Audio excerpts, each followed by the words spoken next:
eligiera prontamente la nueva fiscal general. Barbosa no fue recibido como esperaba. El fiscal Barbosa pudo resumir los 4 años de su gestión en menos de 20 minutos, de acuerdo con el tiempo que tardó él en su visita a los magistrados que, de todos modos, no eligieron a su sucesor. Y el anuncio de su indecisión, pues, encendió la protesta callejera. Joana Rodríguez.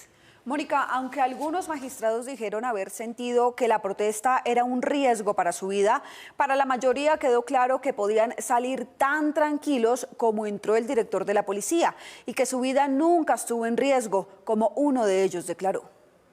Pasadas las 9 de la mañana del jueves pasado y mientras en las calles que rodeaban el Palacio de Justicia empezaban a verse algunos manifestantes, la Corte Suprema iniciaba sus tareas del día. La primera de ellas, escuchar el reporte final sobre su gestión de 4 años del fiscal saliente Francisco Barbosa, cuya gestión era uno de los motivos de molestia de los grupos que iban llegando a protestar. La memoria institucional de los últimos 4 años. Barbosa no fue recibido como esperaba. Por el tiempo que duró su estadía en la Corte, apenas media hora, se diría que la cita con los magistrados fue más bien fría. Hicimos por primera vez un acuerdo colectivo con los sindicatos.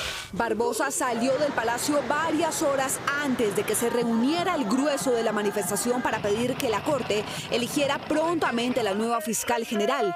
Reitero la solicitud. Hacia las 10:30 de la mañana, la sala plena de la Corte se reunió para iniciar una nueva ronda de votación, con los 3 nombres de las nominadas a fiscal general por el presidente de la República, pero no hubo humo blanco. Hicimos 2 rondas de votaciones. La sala de gobierno de la Corte aconsejó al nuevo presidente, Gerson Chaverra, reunirse con algunos periodistas que estaban dentro del palacio y les informara que no había decisión. Fue un error estratégico notable, porque la noticia tuvo eco en la Plaza de Bolívar.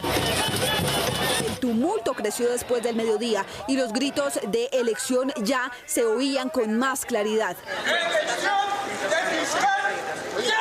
Pasadas las 2 de la tarde hizo presencia en una de las entradas del Palacio de Justicia el director nacional de la policía, el general William Salamanca. También llegó el director administrativo de Presidencia y una de las personas más cercanas a Petro, Carlos Ramón González. El día martes nos reunimos con el presidente de la Corte y igualmente le reiteramos que ninguna movilización estaba autorizada, venir en contra de la Corte, mucho menos bloquear su libre actividad. Los 2 altos funcionarios iban a expresarle a los magistrados su respeto y a ofrecerles protección. No obstante, el presidente de la Corte, Gerson Chaverra, apareció en pantalla rechazando el que llamó un asedio peligroso para la vida de los magistrados.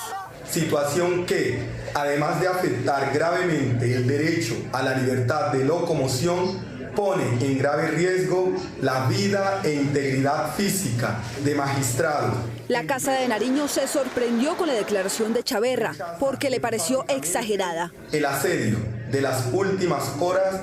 Hacia las 5 de la tarde, finalmente llegaron los policías del nuevo SMAT y en 10 minutos tomaron el control de las calles. Antes de salir, cada uno de los magistrados encontró en su oficina una gran caja. Contenía 11 libros con cerca de 1.800 páginas distribuidas en 3 kits primorosamente impresos, con las llamadas obras de Francisco Barbosa. Ninguno de los miembros de la Corte que se haya sabido ha abierto alguno de esos textos. Necesitamos ponernos la camiseta y sacar a Colombia adelante, dijo el fiscal Francisco Barbosa frente a los empresarios de Cali, a quienes llamó la gente decente de Colombia, en un discurso que, habida cuenta de que son sus meses finales, más que tono de balance tenía el de una candidatura presidencial. Víctor Ballestas. Mónica, el discurso emocionado tuvo pausas con motivo de los aplausos y otras en las que él mismo animaba a las personas para que lo aplaudieran. Su público eran los afiliados de la Federación Nacional de Comerciantes, FENALCO.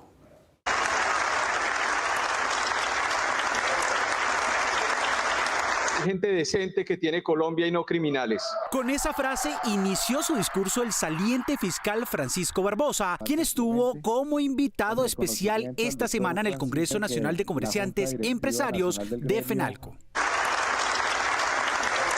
Después de estar en silencio por varias semanas, aprovechó nuevamente el escenario empresarial en Cali para atacar al presidente Petro y a su gobierno.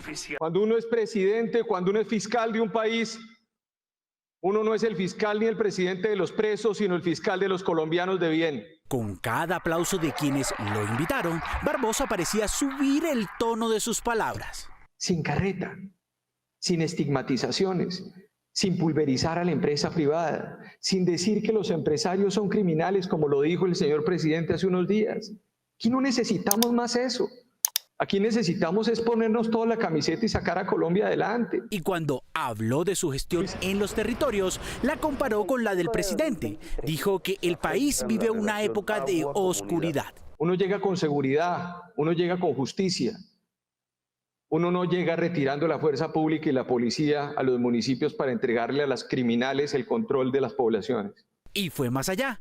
Dijo que actualmente las instituciones están en juego. Vivimos una crisis de confianza social e institucional sin precedentes. Mencionó además, uno por uno, los escándalos que, según él, han salpicado al gobierno Petro. Entre otros, el caso de Laura Sarabia, su ex jefa de gabinete, y el de su hijo Nicolás. Un hijo del jefe de Estado, acusado ante la justicia por los delitos de enriquecimiento ilícito y lavado de activos.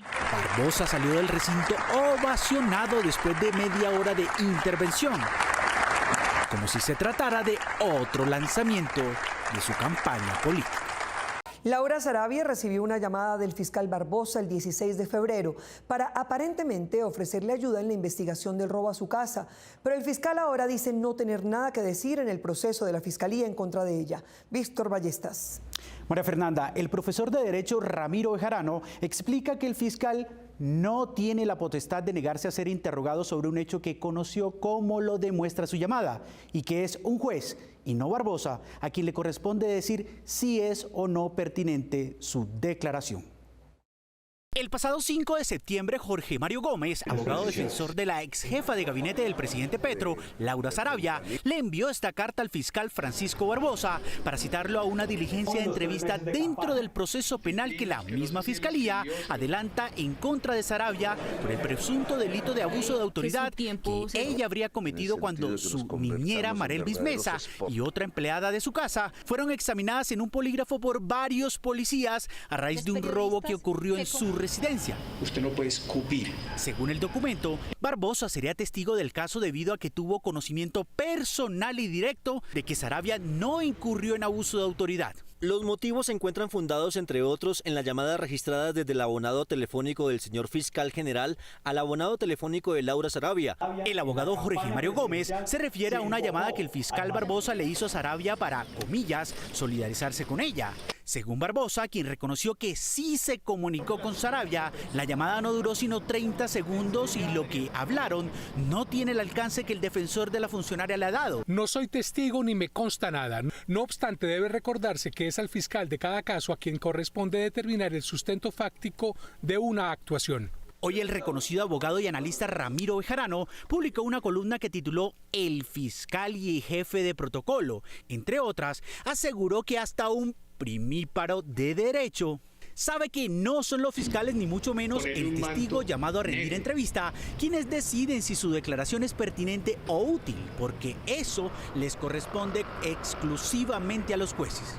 Las personas que consideren que no tienen nada que decir en un determinado proceso no le pueden decir al solicitante que no tienen nada que decir, sino que tienen que ir donde el funcionario o la persona que los cita a declarar y exponer allí las razones por las cuales dice que no tiene nada que opinar o decir. Según el profesor de Derecho, a partir de ahora, cuando la Fiscalía llame a un testigo para entrevistarlo, este podría hacer lo mismo que el fiscal general, es decir, negarse a asistir en contra de las normas. Es un deber legal ineludible. Agregó que es completamente inusual que un fiscal general llame directamente a los involucrados en un proceso penal. Si no es lo más parecido a un delito de tráfico de influencias, sí es con toda seguridad la expresión de una lagartería imposible, inadmisible. No se sabe si el apoderado de Laura Sarabia insistirá en citar a Barbosa y si este finalmente aceptará rendir entrevista.